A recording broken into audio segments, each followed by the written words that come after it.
आपण पाहत आहात ठळक घडामोड निर्भीड पत्रकारिता। गुन्हेगाराकडे सापडली 4 गावठी पिस्तुले, 12 काडतुसे, 3 मॅगझीन। रांजणगाव येथील घटना। प्रतिनिधी अमित गायकवाड। रांजणगाव शिरूर तालुक्याच्या हद्दीतील सोने सांगवी गावातील रेकॉर्डवरील गुन्हेगाराकडील ग्रामीण पोलिसांनी तब्बल 4 गावठी पिस्तुले, 3 मॅगझीनसह 12 काडतुसे असा 1,82,000 रुपयांचा माल जप्त केला आहे। सूरज राजेश पाडळे वय 27 राहणार सोनसांगवी तालुका शिरूर असे या गुन्हेगाराचे नाव आहे। सूरज पाडळे, संकेत संतोष महामुनी राहणार सरदवाडी व इतर दोघे असे चौघांनी मध्य प्रदेशात जाऊन प्रत्येकी एक याप्रमाणे 4 गावठी पिस्तुले विकत घेतली। त्यासोबत जिवंत काडतूस व अधिकचे मॅगझीन आणले होते। इतर तिघांनी ती पिस्तुले सूरज पाडळे यांच्याकडे ठेवायला दिली होती। स्थानिक गुन्हे शाखेचे पथक अवैध धंद्यावर 26 मार्च रोजी कारवाई करत होते।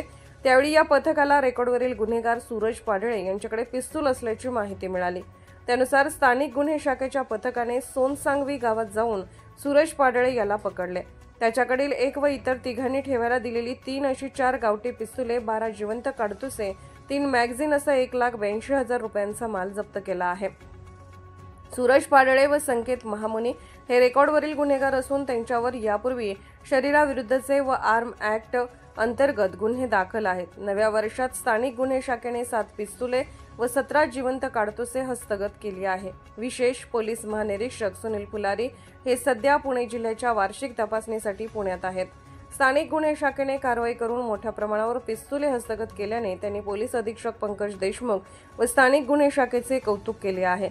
ही कारवाई उपविभागीय अधिकारी प्रशांत ढोले यांच्या मार्गदर्शनाखाली पोलीस निरीक्षक अविनाश चिडिमकर, सहाय्यक पोलीस निरीक्षक दत्ताजीराव मोहिते, पोलीस अंमलदार तुषार पंधारे, जनार्दन शेळके, संजय जाधव, राजू मोमेन, अमोल शेडगे यांच्या पथकाने केली आहे।